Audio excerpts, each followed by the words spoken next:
सहना भवतु सहनौ पुनक्तु सह वीर्यङ्करवावहै तेजस्विनावधीतमस्तु मा विद्विषावहै। ओम शान्ति शान्ति शान्तिः। हरिः ओम श्री गुरुभ्यो नमः। हरिः ओम। सच्चिदानन्दरूपाय विश्वोत्पत्त्यादिहेतवे तापत्रय विनाशाय श्रीकृष्णाय वयं नमः। जन्माद्यस्य यतोऽन्वयात् इतरतश्चार्तेष्वभिज्ञस्वराट् तेने ब्रह्म हृदाय आदिकवये मुह्यन्ति यत्सूरये तेजो वारिमृदां यथा विनिमयो यत्र त्रिसर्गो मृषा धाम्ना स्वेन सदा निरस्तकुहकम् सत्यं परं धीमहि। धर्म प्रोञ्जितकैतवोऽत्र परमो निर्मत्सराणां सतां वेद्यं वास्तवमत्र वस्तु शिवदं तापत्रयोन्मूलनं श्रीमद्भागवते महामुनिकृते किं वा परैरीश्वरः सद्यो हृद्यवरोध्यतेऽत्र कृतभिः शुश्रूषुभिस्तत्क्षणात् निगमकल्पतरोर्गलितं फलं सुखमुखातमृतद्रवसंयुतं पिबत भागवतं रसमालयम् मुहुरहो रसिका भुवि भावुकाः नारायणं नमस्कृत्य नरं चैव नरोत्तमं देवीं सरस्वतीं व्यासं ततो जयमुदीरये। देवीं सरस्वतीं व्यासं ततो जयमुदीरये।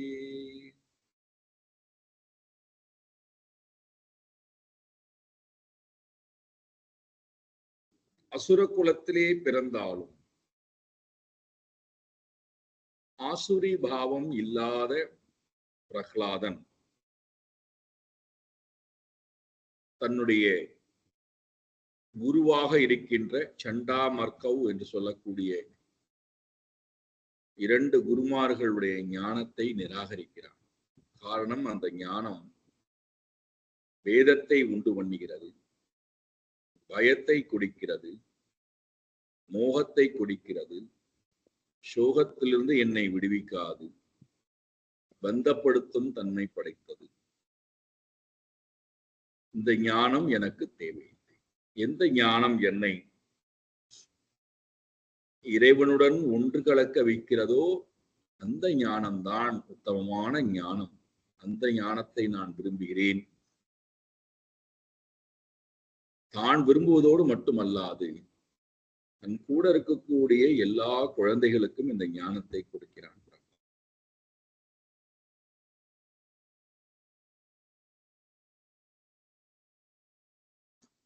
அப்போ இந்த ஞானம் எவ்வளவு சிரேஷ்டமான ஞானம் என்று பாருங்க. அமலம் ஞானம்னு போன வாரம் பார்த்தோம் அல்லவா? எந்த ஞானத்தை பெற்றால் எல்லா மலமும் என்னை விட்டு நீங்கி போகும். அவித்யா, காமம், கர்ம மலம், காம குரோத லோப மலம், பிரமாத ஆலசிய நித்ரா கவனக்குறைவு, சோம்பேறித்தனம், முயற்சி இல்லா தன்மை, என்னென்னலாம் மலங்கள் உண்டோ ரஜோகுணத்திலே, தமோகுணத்திலே, சத்துவகுணத்திலே, அவை எல்லாவற்றுக்கும் மருந்து, அருமருந்து இந்த சிரேஷ்டமான ஞானம். அதனால்தான் அன்றிலிருந்து இன்று வரை இந்த ஞானம் ஒவ்வொரு ஜீவனுக்கும், வாழ்க்கையிலே பிறந்திருக்கக்கூடிய ஒவ்வொரு ஜீவனுக்கும் ஒரு பெரிய மருந்தாக இருக்கு.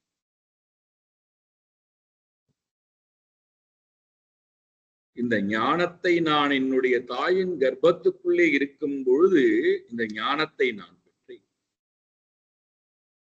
எப்படி பெற்றாய் அப்படின்னு சக மாணவர்கள் கேட்கிறார்கள். நீ இப்பொழுதுதானே எங்களுடன் இருக்கிறாய், உனக்கும் எனக்கும் சேர்த்துத்தானே ஞானத்தை கொடுத்து கொண்டிருக்கிறார்கள். அப்படிங்கும்போது எப்படி இந்த ஞானத்தை நீ எங்களை விட்டு விட்டு போய் பெற்றாய்? அப்போ பிரகலாதன் பூர்வ சரிதத்தை சொல்லுகிறான். இந்திரர்கள் எங்களுடைய அப்பாவுடைய ராஜ்யத்தை கைப்பற்ற வந்தார்கள். அப்பா தவம் இயற்ற போய்விட்டார். அப்பொழுது ராஜ்யத்தையும் ராஜ்ய செல்வத்தையும் கொள்ளையடிக்க வந்தார்கள். அவர்களுடைய பலத்தை பொறுத்து கொள்ள முடியாமல் அசுரர்கள் எல்லாம் ஓடிவிட்டார். என் தாயை கொல்ல எத்தனம் செய்தான் இந்திரன். நாரத மகர்ஷி தடுத்து என் தாயை பத்திரமாக காப்பாற்றி கொண்டு போய் இந்த பெண்ணுடைய வயிற்றிலே ஒரு பெரிய பரம பாகவதன் வளர்கிறான். எல்லா நல்ல பண்புகளும் உள்ள குழந்தை வளர்கிறான். ஆகியனாலே இவனை விட்டுவிடு. இந்த சப்தத்தை கேட்ட உடனேயே இந்திரன் விட்டு விட்டான். பகவானுடைய பக்தன் பரம பாகவதன் நன்மையை மட்டுமே செய்ய போகிறான் என்கின்ற அந்த சப்தத்தை கேட்ட மாத்திரத்திலேயே அவளை மட்டும் விட்டுவிட்டு மற்ற எல்லோரையும் அபகரித்துக் கொண்டு போகிறார்கள். பகவானுடைய அந்த அந்த அந்த ஸ்மரணை வயிற்றுக்குள்ளே இருக்கும் போதே என் தாய்க்கு எல்லா உபதேசத்தையும் நாரத மகர்ஷி செய்ய என் தாய் அதை மறந்து விட்டாள் காலப்போக்கிலேயே. ஆனால் நான் அதை மறக்கவில்லை. இரண்டு முக்கியமான வைபவத்தை செயல்பாட்டை என் தாய்க்கு கொடுத்தார். அதை நான் மிகவும் வலிமையாக பிடித்துக் கொண்டேன். என்னது பாருங்கள். தத்து காலஸ்ய தீர்க்கத்வாத் த்ரீத்வான் மாதுரிஸ்தரோததே ரிஷீனாம் அனுக்ரஹீதம் மாம் நாதுநாப்ய ஜகாத் ஸ்மிருதிஹி. என் மீதும் என் தாயின் மீதும் அளவு கடந்த காருணிகா ரிஷி, கருணை நிறைந்த தேவ ரிஷி நாரதர் ரொம்ப ரொம்ப ஈஸ்வரா, மிகவும் அறிவுள்ளவராய் எல்லாவற்றையும் புரிந்து கொண்டு எது தேவை என்பதை கொடுக்கக்கூடியவராய் அவளுடைய துக்கத்தை போக்குவதற்காக எனக்குள்ளே அவளுக்குள்ளே இருக்கக்கூடிய எனக்கு நன்மை கொடுக்க வேண்டும் என்பதற்காக வயிற்றுக்குள்ளே இருக்கக்கூடிய குழந்தையை முன்னிட்டு கொண்டு தர்மஸ்ய நிர்மலம் தத்துவம், தர்மத்தினுடைய நிர்மலமாக இருக்கக்கூடிய தத்துவம் பரமாத்மாவுடைய சொரூபம், அதை எனக்கு போதித்தார். அதை அடைவதற்கு உண்டான சாதனம் பக்தி. அந்த பக்தி தத்துவத்தையும் ஆத்ம அனாத்ம விவேகத்தையும் எனக்கு போதித்தார். அதை நான் இப்பொழுது மறக்காமல் இருக்கிறேன். என் தாய்க்கு அது மறந்துவிட்டது.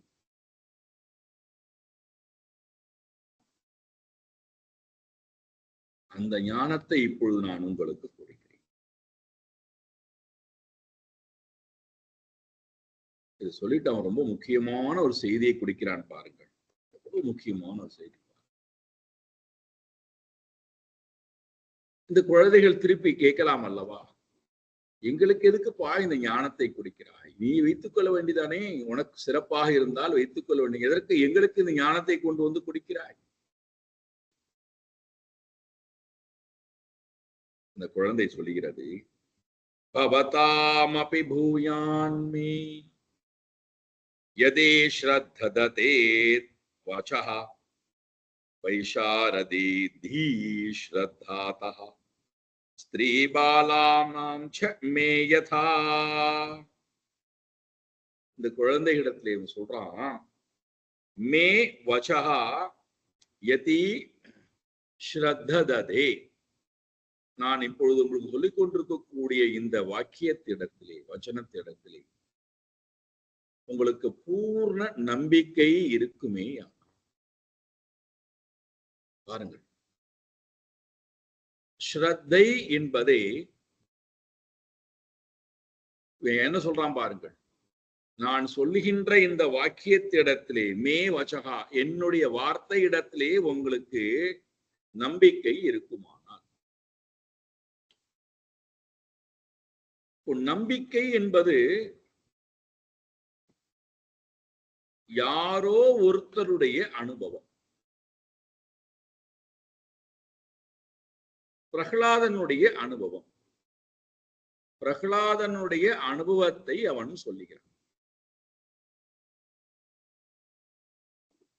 அப்போ பிரகலாதனுடைய அனுபவத்தை சொல்லுகிறான் என்றால் அந்த அனுபவத்தை நான் அனுபவிக்கல.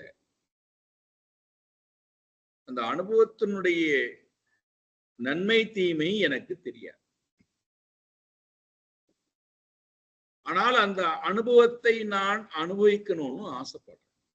அப்போ ஒரு அனுபவம் இருக்கு, ஒரு அறிவு இருக்கு. அந்த அறிவு அது கொடுக்கக்கூடிய அனுபவத்தை நான் பெறணும்னு ஆசைப்படுறேன். இப்ப அந்த அனுபவத்தை நான் பெறணும்னா ஏற்கனவேயே அந்த அனுபவத்தை பெற்றவரிடத்திலே, அவர் சொல்லுகின்ற வாக்கியத்திடத்திலே நம்பிக்கை கொண்டாதான் நாம் அந்த அனுபவத்தை பெறலாம், பெற முடியும். நம்பிக்கை இல்லைன்னு வச்சுப்போம். அவர் சொல்லக்கூடிய வார்த்தை இடத்திலே எனக்கு நம்பிக்கை இல்லை என்றால், நீ நம்பித்தான் ஆக வேண்டும் என்று யாரையும் கட்டாயப்படுத்த முடியாது, கட்டாயப்படுத்தக்கூடாது. அது உன்னுடைய அனுபவம். நான் எதுக்குப்பா அதை நான் நம்பணும் அப்படின்னு சொல்லிட்டு போலாம் அல்லவா? இதெல்லாம் சொல்றோம் நாம. அது உன்னுடைய அனுபவம். நான் எதுக்கு நம்பணும்? நான் எதற்கு அதை கேட்கணும்? எனக்கு அதுல எந்த உடன்பாடும் இல்லை, நம்பிக்கையும் இல்லை, நான் பின்பற்ற வேண்டிய அவசியம் இல்லை.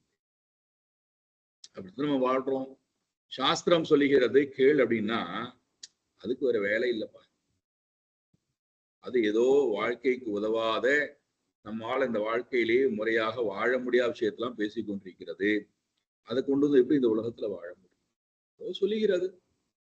நான் வந்து ஏத்துக்கிறேன். ஆனா வாழ்க்கையில அதையெல்லாம் நான் பின்பற்ற வேண்டிய அவசியம் இல்லை, கேட்கவும் மாட்டேன் அப்படின்னு சொல்லிடுவோம் அல்லவா? இப்ப ஏதோ ஒரு அனுபவம் யாரோ ஒருவரால் முழுமையாக அனுபவிக்கப்படுகிறது.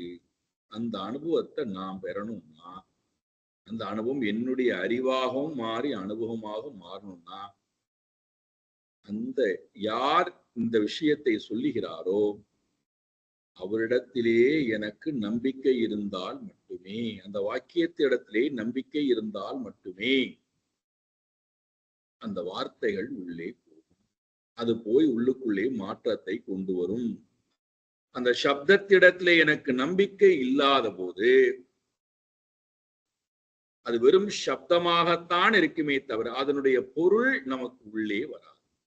அதனால்தான் நிறைய பேர் என்ன சொல்றாருன்னே ஒண்ணுமே புரியலையே.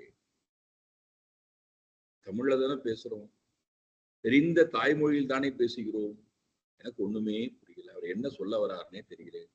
ஏன்னா அது வெறும் சப்த ரூபமாகத்தான் இருக்கிறது. ஒரு கழுதை கத்துவதை போல, ஒரு மாடு கத்துவதை போல, அதுல எப்படி பொருள் கிடையாதோ அதே போல நாம் சொல்லக்கூடிய சொற்களும் அவர்களுக்கு வெறும் சப்தமாகத்தான் இருக்கும். அது மனதுல எந்த மாற்றத்தையும் கொடுக்காது. இந்த மாற்றத்தை கொடுக்கணும்னா எனக்கு முதல்ல தேவை ஸ்ரத்தா.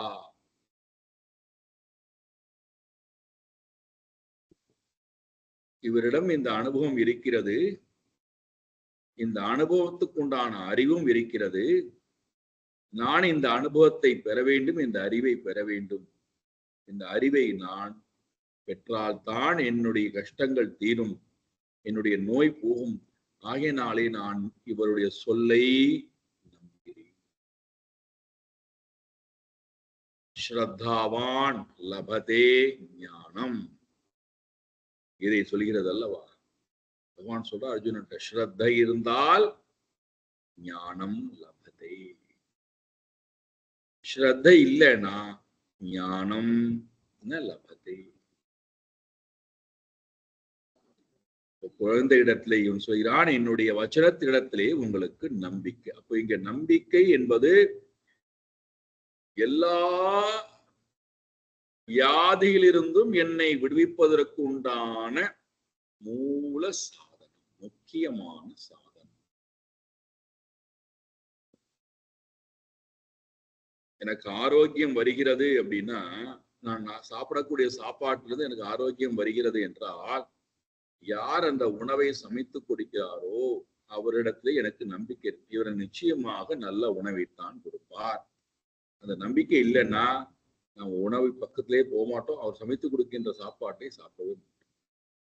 ஏன் இவர் விஷத்தை கொடுத்தா என்ன பண்றது, இவர் ஆரோக்கியம் இல்லாத உணவை கொடுத்து விட்டால் என்ன பண்ணுவதுங்கிற எண்ணம் வந்துடுதுன்னா, அந்த சந்தேகம் வந்தாச்சுனாலே அந்த உணவு புனிதமான உணவாக இருந்தாலும், நமக்கு ஆரோக்கியத்தை கொடுக்கின்ற உணவாக இருந்தாலும், பசியை போக்கக்கூடிய உணவாக இருந்தாலும், நல்ல உணர்வுடன் நான் சமைத்து கொடுத்தாலும் அந்த உணவு சம்சயம் உடையவனுக்கு விஷம். சாஸ்திர நம்பிக்கை இல்லாதவர்களுக்கு, அந்த சாஸ்திர பிரகாரம் அந்த உண்மையை உணர்ந்திருக்கக்கூடிய ரிஷிகள் சொல்லக்கூடிய வாக்கியத்திடத்திலே நம்பிக்கை இல்லாதவர்களுக்கு சாஸ்திரம் சொல்லுகின்ற சப்தமும் விஷம், குருமார்களும் விஷம். அப்ப இவங்களுக்கு யார் ரொம்ப பிடித்தமானவர்னா, யாமிமாம் புஷ்பிதாம் வாச்சம் பிரவதந்தே விபஷ்சிதா வேதவாதரதா பார்த்த நானியதஸ்தேதி வாதினா காமாத்மானஹா ஸ்வர்கபராஹா ஜென்ம கர்ம பலப்ரதாம் கிரியா விசேஷ பகலாம் போகைஸ்வர்ய கதிம் பிரதி போகைஸ்வர்ய பிரசக்தானாம் தயா அபகிருத சேதஸ். பகவான் கீதையில 2ஆம் அத்தியாயத்துல சொல்றார், இனிமையாக என்னுடைய இயலாமையை கஷ்டத்தை புரிந்து கொண்டு எனக்கு இனிமையான வார்த்தைகளை சொல்லி, இந்த கர்மத்தை செய், இந்த பரிகாரம் செய், இந்த பூஜை செய், இந்த நாமத்தை சொல்லு, உனக்கு எல்லா கஷ்டங்களும் தேங்கிவிடும். இத்தனை நாள் செய், உனக்கு எல்லா கஷ்டமும் தீர்ந்துவிடும். என்ன என்ன அறியாமை பாருங்கள். நாம் செஞ்ச கர்மத்தினாலதான் கர்ம வினையே வந்திருக்கு. இன்னும் நாம் என்னென்ன கர்மங்கள் செய்திருந்தோமோ அதனுடைய பலன்கள் வரப்போகிறது. ஆனா இந்த புத்து சொல்லுகிறது, அது இன்னொரு புத்து கேட்கிறது, உனக்கு எல்லாம் தீர்ந்து விடும். எப்படி தீரும்? எப்படி தீர்க்க முடியும்? ஒரு கர்மத்தினால் இன்னொரு கர்மத்தினுடைய பலனை தீர்க்க முடியும் என்றால் அப்புறம் எதுக்கு கடவுள்?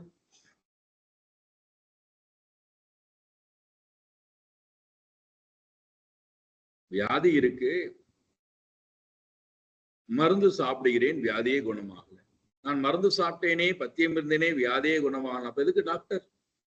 எதற்கு மருத்துவர் ஒருத்தர் இருக்கா? இந்த படிப்பு எதற்கு? ஒரு கர்மத்தால் இன்னொரு கர்மத்தை போக்க முடியும் என்றால் கடவுளே தேவையில்லை.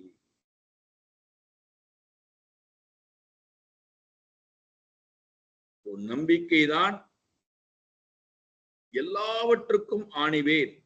என்னை சம்சாரத்திலிருந்து விடுவிப்பதற்கு ஸ்ரத்தா, நம்பிக்கைதான் ஆணிவேர். அதுல என்ன வந்துவிடக்கூடாது என்றால், பொறாமை என்பது வந்துவிட, குற்றம் காணுதல் என்பது வந்துவிடக்கூடாது, அசூயாபாவம் வந்துவிடாமை. பகவான் சொல்றார், சம்சய ஆத்மா வினஷ்யதி. கொஞ்சம் சந்தேகம் இருந்தாலும் போச்சு, அவ்வளவு. எவ்வளவு நம்பிக்கை பாருங்க. ஒரு ஊரு முன்னோக்கி அழைத்து கொண்டு போகக்கூடிய ஒரு ஆடு பின்னாடி வரக்கூடிய 500 ஆடுகளை வழிநடத்துகிறார். இந்த 500 ஆடுகளுடைய பார்வையும் முதல் ஆடு இறங்குறதான்னு பார்க்கறது, அவ்வளவுதான். அவ்வளவு நம்பிக்கை. முன்னாடி போகின்ற ஆடு என்னை அழைத்து கொண்டு போய்விடும். அது எங்க அழைச்சின்னு போறதுன்னு அது தெரியாது. ஆனால் அவ்வளவு நம்பிக்கை அந்த ஆட்டின். நமக்கு சாஸ்திரத்தின்பால் ஏன் நம்பிக்கை வரவில்லை? ஆச்சரியமா. ஏன்னா சாஸ்திரம் பகவானுடைய வச்சனம், பகவானுடைய மூச்சுக்காட்டு, பகவானுடைய வாக்கு. பகவான் பொய் சொல்வாரா? நான் பொய் சொல்லலாம். பகவான் எப்படி பொய் சொல்வார்? அவருடைய வாக்கை ஏன் என்னால் நம்ப முடியவில்லை? யோகக்ஷேமம் வகாமிங்கிறார். அது அவருடைய வாக்கு. ஆனா எனக்கு நம்பிக்கையே இல்லையே அதுல. அவர் எப்படி காப்பாற்றுவார்? நான் தானே எல்லாம் பண்ணணும், நான் தானே காப்பாத்திக்கணுங்கிறோம். இப்ப எனக்கு நம்பிக்கை இல்லை அவருடைய வாக்கியத்திடத்திலே. உன்னை நான் சம்சாரத்திலிருந்து காப்பாற்றுறேங்கிறார் பகவான். எனக்கு அந்த வாக்கியத்தில் நம்பிக்கையே இல்லை. எப்படி காப்பாற்றுவார்? அவர் உணர்ந்து காப்பாற்றுவார். என் புள்ள தானே காப்பாற்றும், என் பொண்ணு தானே காப்பாற்றும், நான் சேர்த்திருக்கிற பணம் தானே காப்பாற்றும். இறைவன் நான் வந்து காப்பாற்ற போறான்.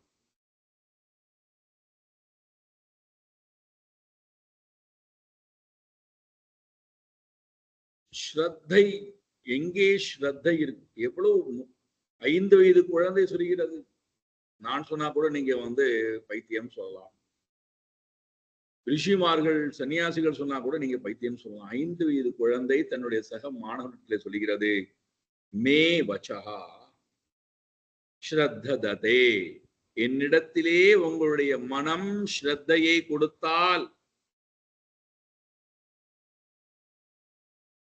ஸ்ரத்தை வை. ஸ்ரத்தை வந்து ஒரு பெரிய பூட்டை திறக்கக்கூடிய ஒரு சாவி.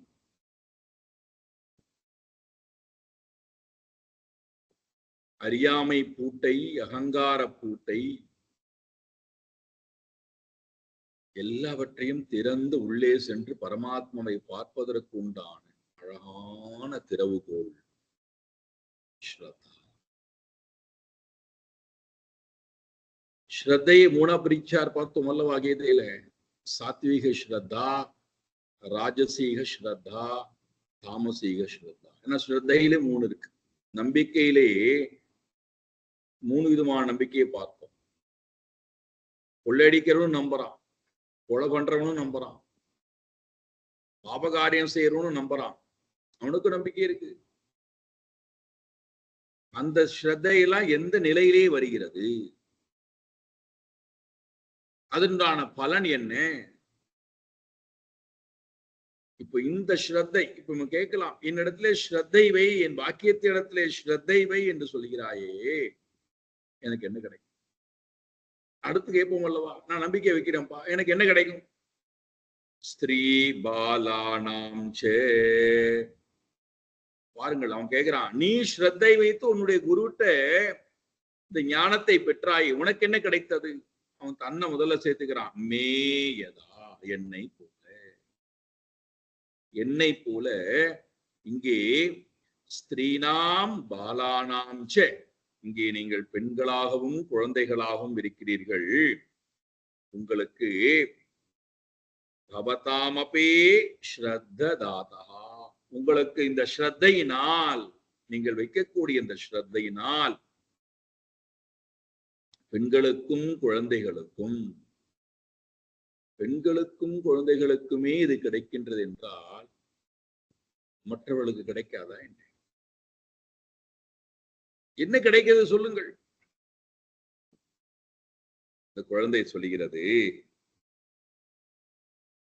வைஷாரதேஹி பூயா.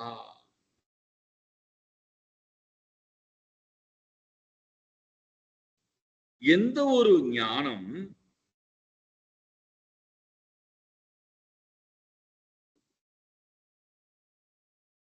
இரண்டு பெரிய தடை நம்மிடம், அதுதான் மற்ற எல்லா கஷ்டத்திற்கும் ஆதாரமா இருக்கு. இந்த இரண்டும் இறைவனிடத்திலும் இல்லை, பிரகிருதி இடத்திலும் இல்லை, ஜெகத்திடத்திலும் இல்லை. இந்த 2 தடை நம்மிடம் இருக்கு. ஏன்னா நாம என்ன நினைக்கிறோம் அப்படின்னா, இறைவனால் படைக்கப்பட்ட உலகம். இறைவன் தானே உலகத்தை படைத்தார். ஆமா, அதுல என்ன சந்தேகம்? அதுல ஒரு சந்தேகம் கிடையாது. இறைவன் தான் உலகத்தை. இன்னொரு நிலையிலிருந்து சொல்லும் போது இறைவன் உலகத்தை படைக்கலைன்னு சொல்லுவோம். வேதாந்த நிலையிலிருந்து பார்க்கும்போது உலகமே இல்லை, இறைவன் மட்டும்தான் உண்மைன்னு சொல்லுவோம். அதான் உண்மையும் கூட. ஏகமேவ அத்விதீயம் சொல்கிறது அல்லவா? ஏகமேவ அத்விதீயம், இரண்டற்ற ஒன்றாக ஏகம் ஏவ. ரொம்ப ஆழமா உள்ள போன இந்த மகா வாக்கியம் ஏகம் ஏவ.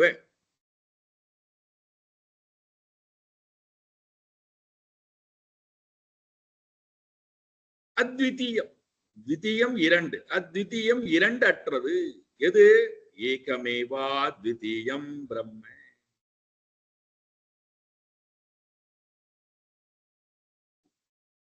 அதை தவிர நேக நானாஸ்தி கிஞ்சன, வேறொன்றும் இல்லை. ஜெகத் என்றோ ஜீவன் என்றோ வேறு ஒன்று இல்லை. இப்போ அடுத்த கேள்வி வரும், இறைவன் ஒத்தந்தான் இருக்கிறான்னா ஜெகத்தும் இல்லை நானும் இல்லை என்றால் அப்ப நான் எங்கிருந்து வந்தேன்? இந்த நான் எங்கிருந்து வந்தேன் அப்படின்னு சொல்லும் போதுதான் அந்த அந்த கேள்விக்கு தான் இங்க பதில் கொடுக்குறான். வைஷாரதேகி பூயாத் என்றால் எந்த ஒரு ஞானம் ஜகத்தையும் ஜீவனையும் அழித்து விட்டு எந்த ஒரு ஞானம் பரபிரம்மஸ்வரூபமாக ஆகிறதோ அந்த ஞானத்தை உங்களுக்கு நான் சொன்னேன், சொல்லுகிறேன். அதிலே நம்பிக்கை வையுங்கள். அந்த ஞானம் என்ன செய்கிறது? நான் எனது என்பதை முழுமையாக அழித்து விடுகிறது. இந்த ஞானத்தினால கிடைக்கிற பலன் பிரயோஜனம் என்னன்னா, நான் எனது, அகம் மம, அகம் மம.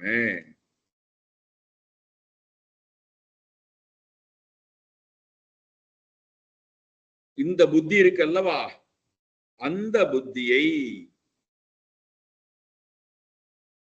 இருந்து போட்டுமே. அதனால இப்ப என்ன வந்தது உங்களுக்கு? நான் எனது என்று சொல்லி வாழ்ந்து விட்டு போகிறேன். அதனால என்ன வந்தது உங்களுக்குன்னா, இந்த நான் எனது என்பது இறைவனோடும் என்னால் சேர்ந்து வாழ முடியாமை, இறைவனையும் நினைக்க முடியாமை. ஏன்னா நான் வரும்போதே முதல்ல நான் ஒதுக்குவது நாராயணன், இறைவனை முதல்ல புறந்தள்ளிய. நான் வந்த உடனேயே இறைவனை போயிட்டு வா அப்படின்னா அவர் எங்க போவார்? பாவம், என் நெஞ்சில் நீங்காதான். என்னை விட்டு எங்கேயும் போறதில்ல, போக முடியாது. ஆனா அவரை போயிட்டு வாண்டுறோம், அவர் பேசாம இருக்கார். நான் எதுவரை வருகிறதோ அதுவரை இறைவன் இருந்தும் தெரிவது இல்லை. சரி, நான் வரும்போது நான் என்ன பண்றேன்? பின்னாடியே என்னுடையதுன்னு எல்லாத்தையும் சேர்த்துக்கிறேன். எதெல்லாம் என்னுடையது அல்லவோ அதெல்லாம் என்னுடையதுன்னு சேர்த்துக்கிறேன். எவ்வளவு அறியாமை பாரு. நானே பொய்ன்னு சொல்லும் போது அப்ப எங்கிருந்து என்னுடையது வந்தது? நானே பொய், இல்ல என்னது எங்க இருந்தது?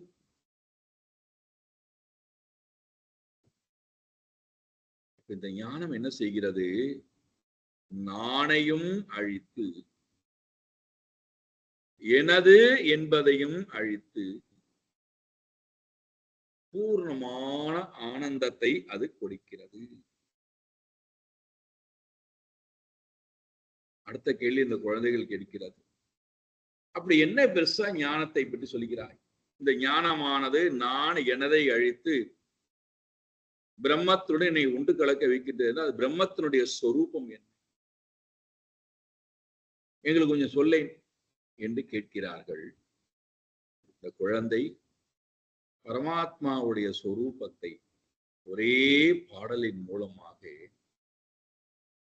பரமாத்மாவுடைய சொரூபம் என்றால் நம்முடைய சொரூபத்தை மற்ற குழந்தைகளுக்கும் பெண்களுக்கும் அறிமுகப்படுத்தி அழகாக சொல்லுகிறார். ஒருவேளை உங்களுக்கு தன் சொரூபத்தை தியானிக்கணும்னு ஆசை இருந்தால், தினந்தோறும் தன்னுடைய சொரூபத்தை தியானிக்கணும்னு ஆசை இருந்தால், விசாரம் பண்ணணும். என் சொரூபத்தையும் இறைவனுடைய சொரூபத்தையும் உலகத்தினுடைய சொரூபத்தையும் விசாரம் பண்ணணும்னு ஆசை இருந்தா, எந்த ஒரு அனுபவங்களும் இந்த நானின் மூலமாகவும் எனதின் மூலமாகவும் வரக்கூடிய அனுபவங்கள் எதுவுமே என்னை தாக்க வேண்டாம் என்றால், அடுத்த கேள்வி, ஒரு எதுக்கு நான் விசாரம் பண்ணணும் தேவையில்லாம விசாரம் பண்ண எவ்வளவு இருக்கு. அன்ன விசாரம், அதுவே விசாரம், அது ஓய்ந்த பின் ஸ்வர்ண விசாரம், தொலையா விசாரம், எவ்வளவு விசாரம் இருக்கு. அதை விட்டு எதுக்கு தேவையில்லாம இதெல்லாம் விசாரம் பண்ணுன்றான்னா, அந்த நானின் மூலமாக வரக்கூடிய வேதனை வலி இருக்கு அல்லவா, அது என்னை விட்டு போகணும்னா இந்த ஒரு பாடலை எடுத்து தினந்தோறும் முயற்சி செய்து பாருங்கள், சிந்தித்து பாருங்கள்.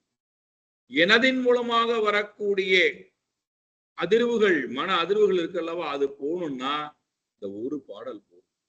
மனனம் செய்வதற்கும் சரி, நிதித்தியாசனம் செய்வதற்கும் சரி. அதனால்தான் ஸ்ரத்தை ரொம்ப முக்கியம் சொல்வதற்கு காரணமே, அது நம்மிடம் ஒரு பெரிய மாற்றத்தை கொண்டு வர வேண்டும். செயலில் எந்த மாற்றமும் வர வேண்டாம். வாழ்கின்ற வாழ்க்கையிலும் எந்த மாற்றம் வர வேண்டாம். அறிவளவிலே, மனதளவிலே ஒரு பெரிய மாற்றத்தை நாம் பார்க்கணும். நாம் என்ன நினைச்சுக்கிறோம்னா, இந்த அறிவு வந்துட்டுனா எல்லாம் மாறிடும். ஒண்ணும் மாற வேண்டாம், எதுவும் மாற வேண்டிய அவசியம் இல்லை. ஆனால் மாற வேண்டியது என்னுடைய அறிவு, அதில் இருக்கக்கூடிய ஞானம். என்ன அந்த அந்த அந்த ஞானம்? அப்ப என்ன அந்த ஞானத்தினுடைய சிரேஷ்டம்? ஒரே ஒரு பாடல்ல, ஆத்மா நித்யோ வ்யயசுத்தா ஏகக்ஷேத்ரஜ்ஞே ஆஸ்ரயः அவிக்ரியே ஸ்வ திருகேதுர் வியாபஹ அசங்க அனாவிருதஹ. 12 பகவானுடைய லட்சணங்களை, என்னுடைய சொரூபத்தினுடைய லட்சணத்தை, 12 லட்சணங்களை பற்றி பேசுகிறான் 5 வயது பாலன். நினைச்சு ஞாபகம் வைத்துக்கொள். நமக்கு 50 வயது ஆனாலும் 60 வயது ஆனாலும் இதனுடைய உண்மை தன்மை புரிவது கடினமா இருக்கு.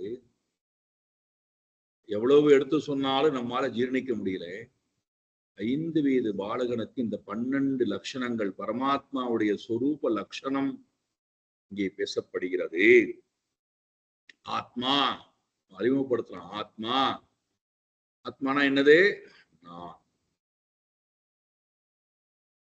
நான் தான் ஆத்மா. ஆத்மான்னு சொல்லும் போது நான் அப்படின்னு புரிஞ்சுக்கணும்.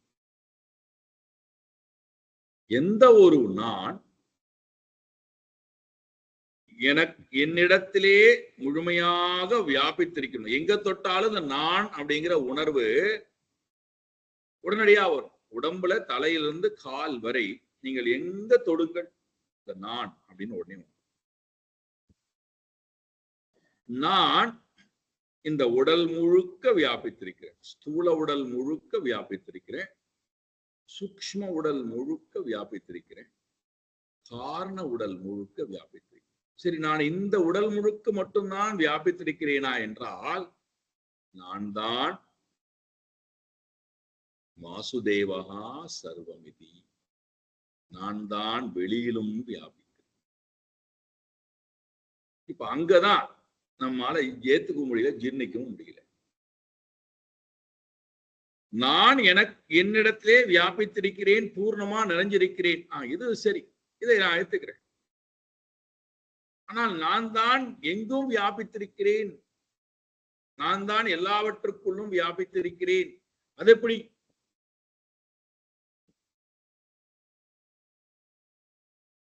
ரொம்ப சுலபம்.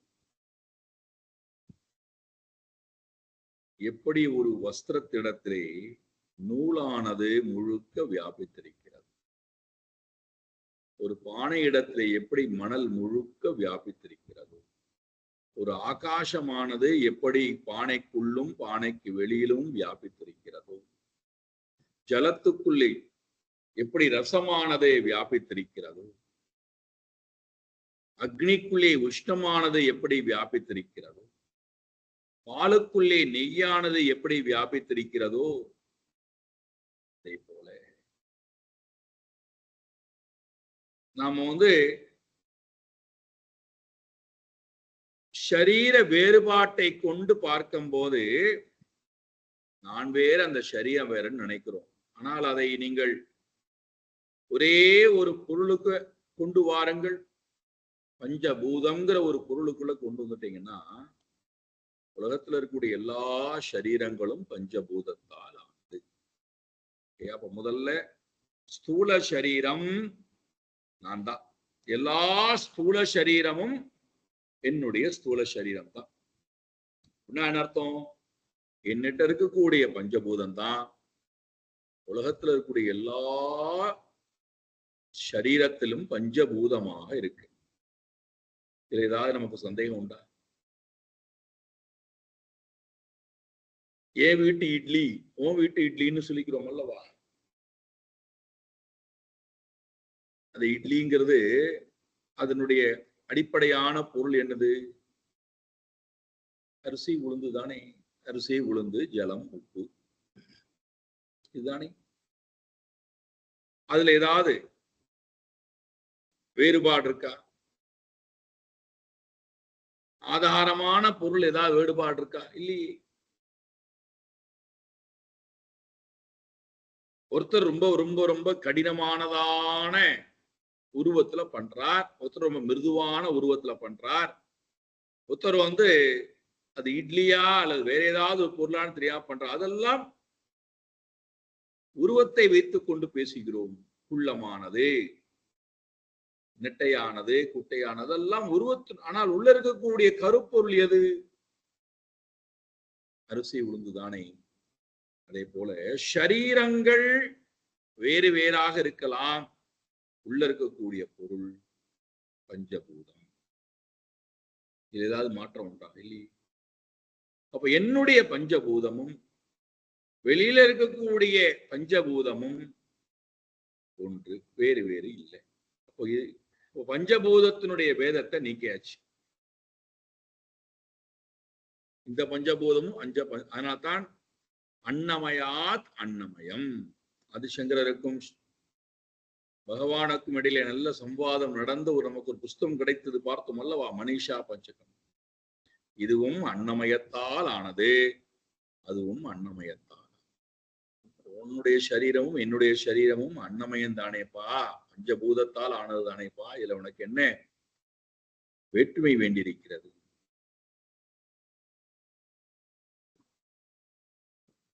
அப்போ சரீர நிலையிலே எந்த வேற்றுமையும் இல்லை, எந்த பேதமும் இல்லை. நாம் என்ன பண்ணிக்கிறோம்? அந்த சரீரத்தை என்னிடத்திலிருந்து வேறுபடுத்தி நாம் என்ன பண்றோம்? ஒரு கற்பனையான ஒன்றை அதில் ஏத்துறோம். நான் அம்மா,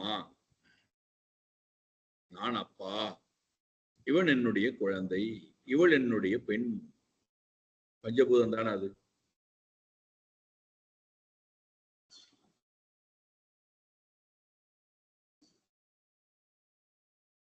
இப்ப நம்ம பெண் குழந்தை, பையன் எதை வச்சு சொல்றோம்? இந்த சரீரத்தை வச்சு சொல்றோம். இந்த சரீரம் பஞ்சபூதத்தால் ஆனது, இந்த சரீரம் பஞ்சபூதத்தால் ஆனது. ரெண்டுக்கு ஏதாவது வேற்றுமை இருக்கா? எந்த பஞ்சபூதமாவது உறவு கொண்டாடுகிறதா? நான் அப்பா, நான் அம்மா, நான் தாத்தா, நான் பாட்டி, நான் மாமா, நான் அண்ணன், நான் தங்கை. பஞ்சபூதங்களிடத்திலே என்ன உறவு இருக்கிறது?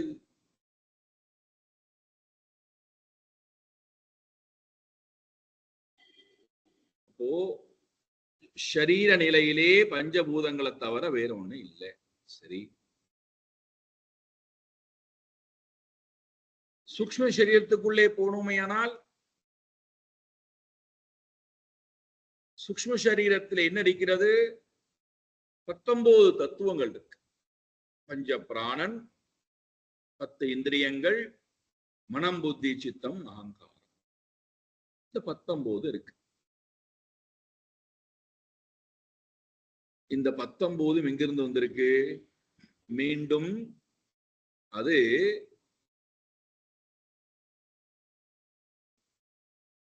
சமஷ்டியாக இருக்கக்கூடிய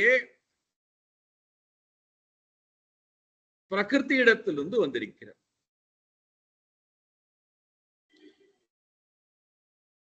சமஷ்டியாக இருக்கக்கூடிய தன்மாத்திரையிலிருந்து வந்திருக்கிறது. பஞ்ச தன்மாத்திரா. பஞ்ச தன்மாத்திரை தான் பஞ்சபூதமா மாறி வந்திருக்கு.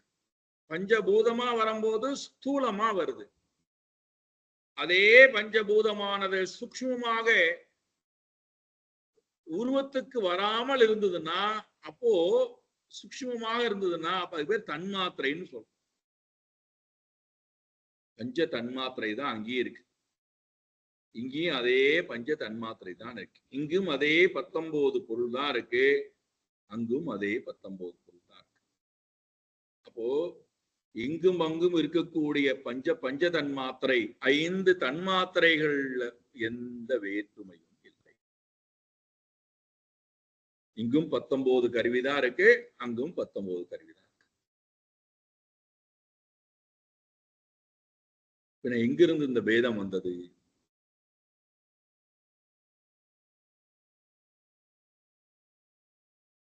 கடைசியில இந்த தன்மாத்திரை எங்கிருந்து வந்தது? மகத்தத்துவத்திடத்திலிருந்து வந்தது, காரண சரீரத்திலிருந்து வந்தது. நீங்க அவர் என்ன சொல்லலாம்? நாராயணன் மாயான்னு சொல்லலாம், அல்லது ஈஸ்வரன் பிரகிருத்தின்னு சொல்லலாம், பஞ்சபூதங்கள் அல்லது பஞ்சபூத காரணமாருடைய 3 குணங்கள்னு சொல்லலாம்.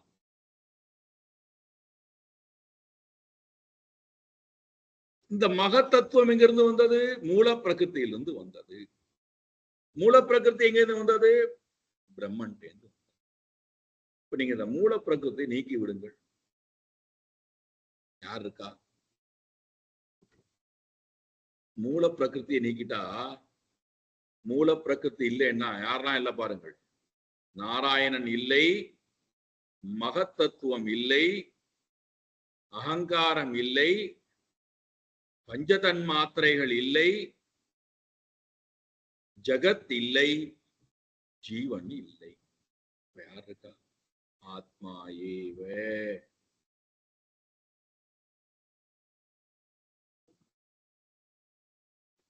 இப்ப நாம என்ன பண்றோம்? இந்த ஆத்மாட்ட இவங்க எல்லாரையும் கொண்டு போறோம். யாரெல்லாம்? கீழேந்து மேல போவோம்.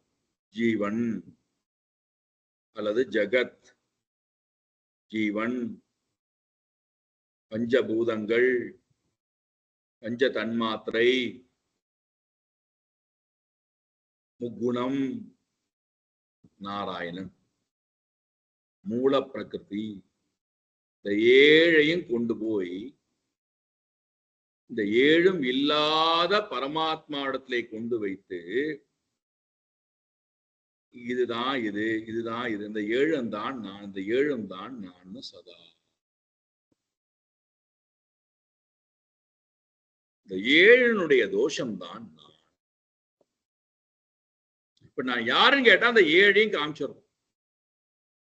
நான் அஜ்ஞானி, நான் அகங்காரி, நான் கர்த்தா, நான் போக்தா, நான் குடும்பஸ்தன், நான் வியாதிகஸ்தன், நான் ஒரு ஆண், நான் ஒரு பெண், என்னெல்லாம் உண்டு எல்லாத்தையும் பிதற்றுன. ஜாதி நீதி குலகோத்ர தூரகம் நாம ரூப குணதோஷ வர்ஜிதம் தேசகால விஷயாதிவர்த்தியது பிரம்ம தத்துவமசி பாவயாத்மனி.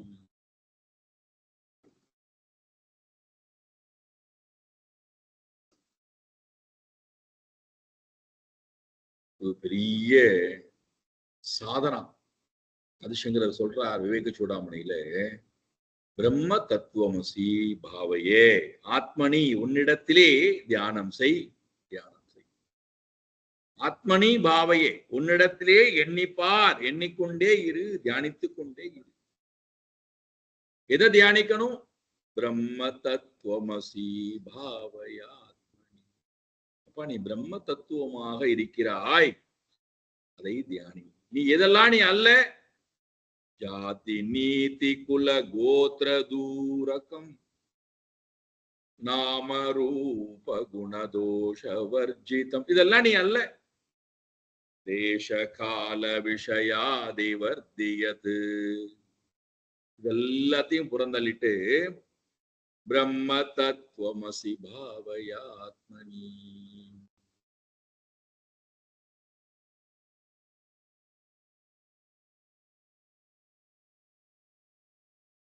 அப்போ ஆத்மா, ஆத்மான்னு சொல்லும் போது இந்த ஏழும் நிராகரிக்கப்பட வேண்டிய பிரகிருதி. நம்மளுடைய ஞாபகப்படுத்துறவங்களுக்கு ஏன் திரும்ப திரும்ப சொல்றேன்னா, அந்த ஆத்மான்னு வரும்போது எனக்கு உடனடியா நான் போய் நிற்க வேண்டிய இடம் இந்த ஏழையும் கடந்திருக்கின்ற என்னுடைய சொரூபம். நான் சொல்லும் போது நான் இங்க வந்துடணும். நான் இங்க இருந்து கொண்டு நான் தான் இருக்கேன் இல்லைன்னா அப்போ அடி வாங்க வேண்டியதான். எந்த கஷ்டமும் என்னை விட்டு போக யாரும் போக்கவும் முடியாது. ஏன்னா நான் அல்லாதல போய் நான் உட்கார்ந்து கொண்டு என்னை யாராவது கையை தூக்கி விட மாட்டார்கள். எனக்கு ஏன் இந்த கஷ்டங்கள்? நான் சொல்லும் போது ஆத்மா இந்த ஏழு போயிடணும். பிரகிருதி, மூல பிரகிருதி, மகத் தத்துவம் அல்லது நாராயணன் அல்லது சுத்த சத்துவம், மூன்றாவது அகங்காரம். அகங்காரம் தான் 19ஆக மாறுகிறது. 19, 10 இந்திரியங்கள், 5 புராணன், மனம் புத்தி சித்தம் அகங்காரம், சூக்ஷ்ம சரீரம்னு பெயர். அதுக்கு பெயர் முதல்ல சொன்ன 2 பார்த்தோம் அல்லவா? மகத்தத்துவம் நாராயணன், இது காரண சரீரம். மகத்தத்துவமும் நாராயணனும் காரண சரீரம், சமஷ்டி. வெஷ்டியில வரும்போது அந்தர்யாமி அவித்யா நம்மள்கிட்ட. அப்ப நான் ஆத்மானு சொல்லும் போது அந்தர்யாமியா இருக்கு. நான் நான் நான் யாருன்னு சொல்றாங்களோ அவர் நீக்கப்பட வேண்டியவர். அவரிடத்துல இருக்கக்கூடிய அறியாமை நீக்கப்பட வேண்டியது. அப்ப நான் சொல்லும் போது அறியாமையும் அந்த அறியாமைக்கு காரணமாக இருக்கக்கூடிய பிரகிருதியும் மகத்தத்துவமும் நீக்கப்பட வேண்டும். 3 குணங்களும் நீக்கப்பட வேண்டியவை, அறியாமையும் நீக்கப்பட வேண்டியவை. அங்க நாராயணனும் மகத்தத்துவம் நீக்கப்பட வேண்டியவை. வியஷ்டி சமஷ்டி. அப்போ ரெண்டு சரீரம் பார்த்துட்டோமா? மகத்தத்துவம் நாராயணன், இங்கே அறியாமை பிளஸ் ஜீவன் காரண சரீரம். அங்கே 19 வஸ்துக்கள், எங்கும் அதே 19 வஸ்துக்கள் இருக்கிறது சூக்ஷ்ம சரீரமாக. அங்கே சமஷ்டி சூக்ஷ்ம பிரபஞ்சம்னு சொல்றோம், ஹிரண்ய கர்ப்பன் பிரம்மாஜின்னு சொல்றோம். கடைசியில அப்போ எவ்வளவு ஆச்சு? நாராயணன் மகத்தத்துவம், பிறகு அகங்காரம், தன்மாத்திரைகள், அதிலிருந்து வெளியில வரக்கூடியது பஞ்சபூதம், பிறகு ஜீவ ஜகத். இது எல்லாத்தையும் நீக்கிட்டா யார் இருக்கா? ஏகமேவா அத்விதீயம் பிரம்ம. இதைத்தான் நசிகேதஸுக்கு ரொம்ப அழகா அறிவுரை கொடுக்கிறார் யமதர்மராஜா. சாந்தோக்கிய உபனிஷத்திலே ஸ்வேதகேதுவுக்கு இந்த ஞானம் கொடுக்கப்படுகிறது. சயேவ சோம்யா இதமக்ர ஆசீத். ஏ சௌமியா, குழந்தையே, எதை நீ பார்க்கிறாயோ அவையெல்லாம் இதமக்ர ஆசித் சதேவசம். சத் என்று சொல்லக்கூடிய இந்த பரமாத்மா மட்டும்தான் இருந்தார், இப்பொழுதும் அவர் மட்டும்தான் இருக்கிறார். சதைவ சோமியா இதமக்ர ஆசித் ஏகமேவா துதியம். ஆத்மா அப்படின்னு நான் சொன்ன உடனேயே இந்த ஏழும் போயிடும். மூல பிரக்கத்திலிருந்து ஆரம்பித்து இந்த ஏழும் போயிட்டா. ஸ்தூல சரீரம் நிராகரிக்கப்படுகிறது, அன்னமய கோஷம். சூக்ஷ்ம சரீரம் நிராகரிக்கப்படுகின்றது, பிராணே மன விஞ்ஞானமய கோஷம். அஞ்ஞானம் நீக்கப்படுகிறது, காரணமய கோஷம்.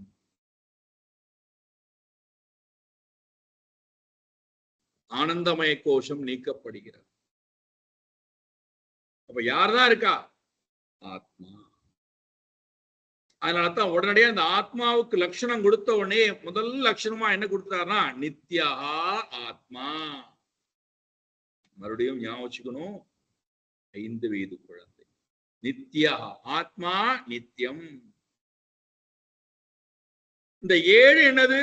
அனித்தியம்.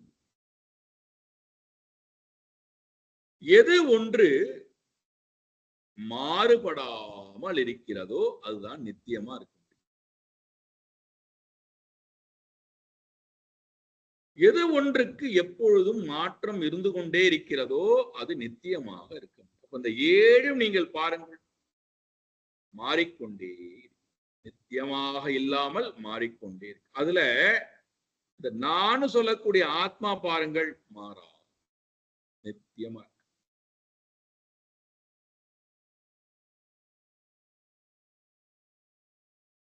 நான் இருக்கிறேன், நித்தியமாக இருக்கிறேன், எப்படி தெரியும்? அர்ஜுனனுக்கு பகவான் சொல்றார், நீ அழிவற்றவன் நித்தியமானவன் அப்படிங்கிறதுக்கு அவர் என்ன அழகான உதாரணம் கொடுத்திருக்கார் பாருங்க.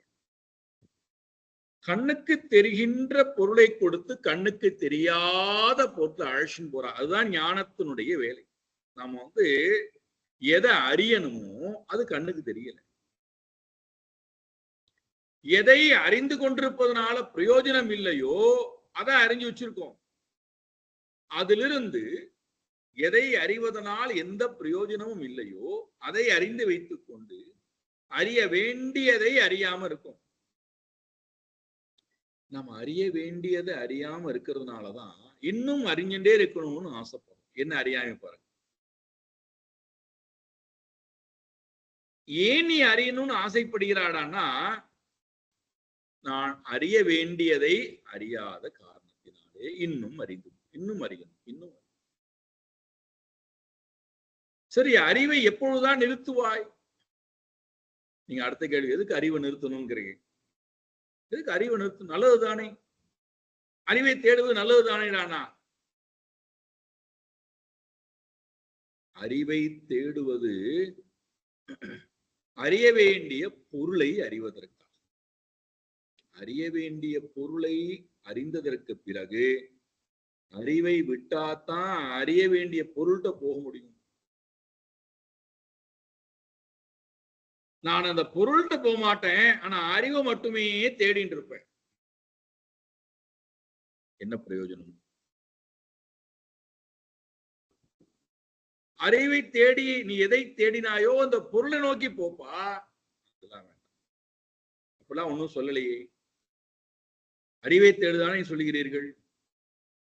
அறிவை என்ன ஆடுகிறேன்?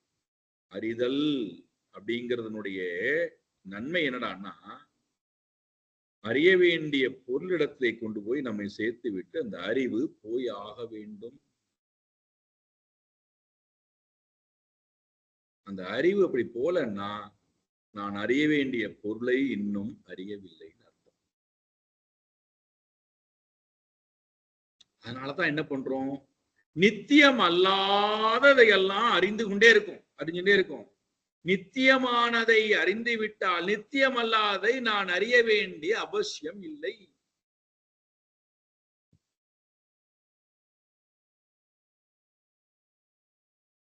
எவ்வளவு அழகான ஒரு ஒரு ஒரு வார்த்தையை போடுறார் பாருங்கள். 2ஆம் அத்தியாயத்துல பார்த்தோம் அல்லவா?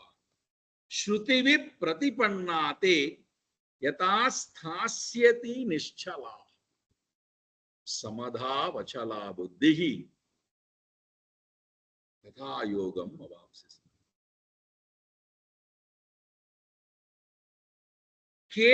கேட்கப்பட்டவை கேட்கப்பட போகின்றவை, பார்க்கப்பட்டவை பார்க்கப்பட போகின்றவை, பார்த்து கொண்டிருப்பவை அப்படின்னா அர்த்தம், பஞ்ச இந்திரியங்களால் எதையெல்லாம் நாம் அனுபவிக்கிறோமோ, அனுபவித்தோமோ, அனுபவிக்க போகின்றோமோ அவை எல்லாம் யதாஸ்தாஸ்யதி நிஷ்சலாக, எப்பொழுது ஆடாமல் அசையாமல் ஒரு இடத்திலே நிலை பெற்று விட்டதோ சமாதௌ விதீயதே,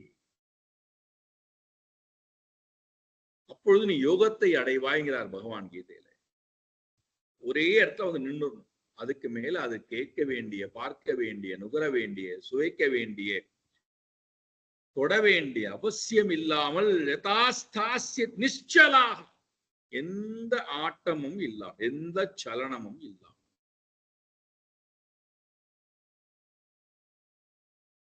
சமாதாவச்சலா புத்திஹி ததா யோகம் அவாப்ஸ்யசி. அப்போ ஞானத்தினுடைய மேன்மை என்னடான்னா, நித்தியம் நான், ஆத்மா நித்தியம், இது அறிவதுதான் நம்முடைய வேலை. அனித்தியமானது இந்த ஏழும், அதை அறிவதனால் நித்தியமாக இருக்கின்ற என்னை நான் இழக்கிறேன், என்னை நான் மறக்கிறேன். அப்போ என்னால் என்ன பண்ண முடியாது, அந்த நித்தியமாக இருக்கின்ற பொருளினுடைய அனுபவத்தை என்னால் சுவைக்க முடியாது. நித்தியமா ஒரு பொருள் இருக்கு, ஆனா என்னால அதனுடைய அனுபவத்தை சுவைக்கவே முடியல. பாருங்கள் எவ்வளவு வேதனை பாருங்க. வீடு முழுக்க அல்லது சமையலறை முழுக்க நாம் சாப்பிட வேண்டிய பொருள் எல்லாம் இருக்கு, என்ன வேணா போய் நாம் சமைத்து சாப்பிடலாம். ஆனா எந்த பொருளையும் நம்மளால சாப்பிட முடியாது. ஏன்? ஒவ்வொன்றுத்துக்கும் ஒவ்வொரு வியாதியை வச்சிருக்கோம். ஆனா எல்லா பொருளும் அந்த சமையல் அறைக்குள்ள இருக்கு. எவ்வளவு வேதனை பாருங்க. நான் அனுபவிப்பதற்கு உண்டான எல்லா பொருளும் என்னுடைய வீட்டுக்குள்ள இருக்கு, பத்திரமா இருக்கு, பாதுகாப்பா இருக்கு, தூய்மையா இருக்கு. ஆனால் எதையும் என்னால் அனுபவிக்க முடியாது. அதே போல நித்தியமாக இருக்கின்ற நான் நித்தியமா இருக்கக்கூடிய அனுபவத்தை இன்னைக்கு வரைக்கும் அனுபவிக்கல. நித்தியம்னா என்ன அர்த்தம்? அமரகான்னு அர்த்தம், அழியாதது, மாறாதது. அப்ப நித்தியம்னு சொல்லியாச்சுனாலே அது தோன்றாதது, எப்போதுமே இருக்கு. அப்ப இந்த ஏழும் தோன்றி மறையும் தன்மை படைத்தவை, நிலையில்லாமல் இருக்கும் தன்மை படைத்தவை, அழியும் தன்மை படைத்தவை, என்னை விட்டு நீங்கும் தன்மை படைத்தவை. நான் நித்தியம்.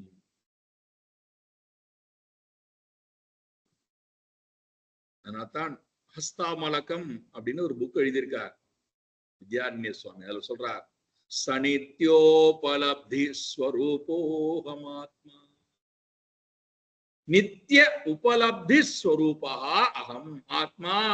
நான் யாரா? சநித்யோபலப்தி ஸ்வரூபோஹமாத்மா, அடையப்பட்ட பொருள்,